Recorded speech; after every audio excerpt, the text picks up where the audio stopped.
As you can see, it's lovely and warm in here, but it's definitely not going to be like this where I'm going.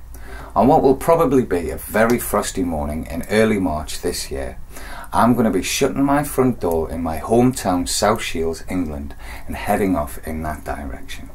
I'm going to be hitchhiking 37,000 kilometers across 18 countries and 4 continents to arrive, fingers crossed, in Brazil on time for the World Cup. But before I go any further, I would love to give you a quick rundown on the Magic Thumb's 2 previous adventures. Okay, I'll try and do this as quickly as possible. In early May 2010, I stuck the thumb out on the outskirts of London and hitchhiked to South Africa for the World Cup and back again. My first night was spent with a freezing fog under a bridge in Cali. I then forged on to Spain, through Barcelona, Zaragoza, Madrid, Cordoba. Had a little rest on the tip of Spain before I entered Africa through the port town of Ceuta. And Cape Town, South Africa, or Johannesburg, however we get there, is a long way that way. The Ghanaian musical masters provided me with the warmest of hospitality as I made my way through Morocco and into the Sahara Desert. Landmines, dead zones, no man's lands, the vast divide between Arab and sub-Saharan Africa certainly had its charms. I was heading for Bamako, Mali, the home of the blues, my oasis at the end of the desert. The Sissoko family, Vufaka Toure, the love, the hospitality, it will stay with me forever. It was then on to Burkina Faso, Ouagadougou and Accra, Ghana. There was flooding on the Bend Ramp Cameroon. Visas for Nigeria was going to take weeks. The World Cup had already kicked off and I was only halfway. Things got very desperate here. It all boiled down to a shout out in a bar. Daryl and his company A2X have just agreed to fly the 2 guys to South Africa. I only wanted to hop over Nigeria and get the thumb out in Rwanda, but commercial flight paths wouldn't allow this. To placate me, Daryl had to fly me and the cameraman down to Johannesburg, South Africa, where the World Cup was in full flow, and fly us back up to Windhoek, Namibia, so I could carry on with the journey.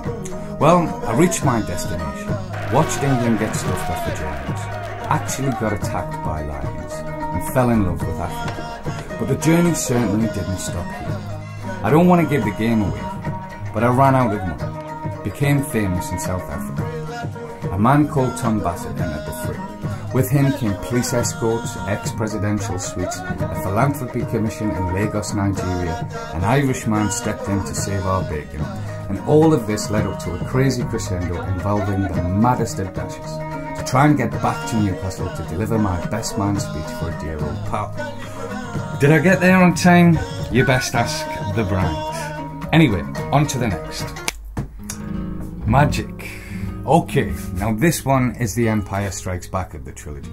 I wanted to do this one alone, without the cameraman, which lent itself as a more soulful observational experience. I set out to retrace my Uncle Alan's footsteps and gave myself 80 days to hitchhike from Perth, Australia to get back in time for the London Olympics. I hitched a flight from London to Perth, spent 10 days getting rebuffed off the shipping giants. I managed to chance the last man setting sail from the whole west side of Australia.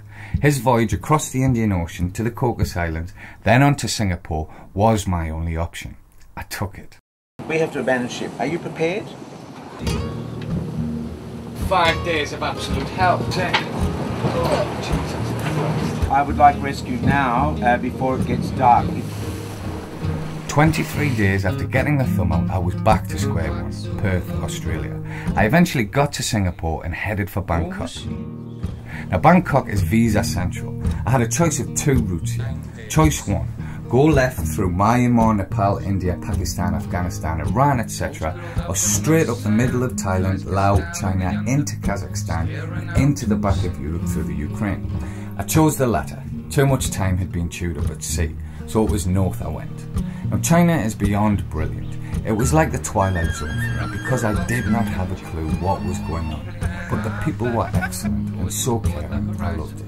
I took a hard left at Mongolia where the ridiculously long G30 motorway cuts through the Gobi Desert, hugging the Tibetan Plateau all the way into Kazakhstan.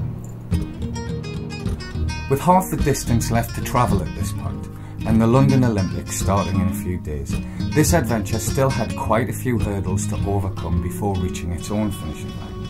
Now, as nice as it is to have a great destination, the magic of these adventures is discovered in the journey. Hitching really does conjure some fantastic characters and scenarios when you're on the road.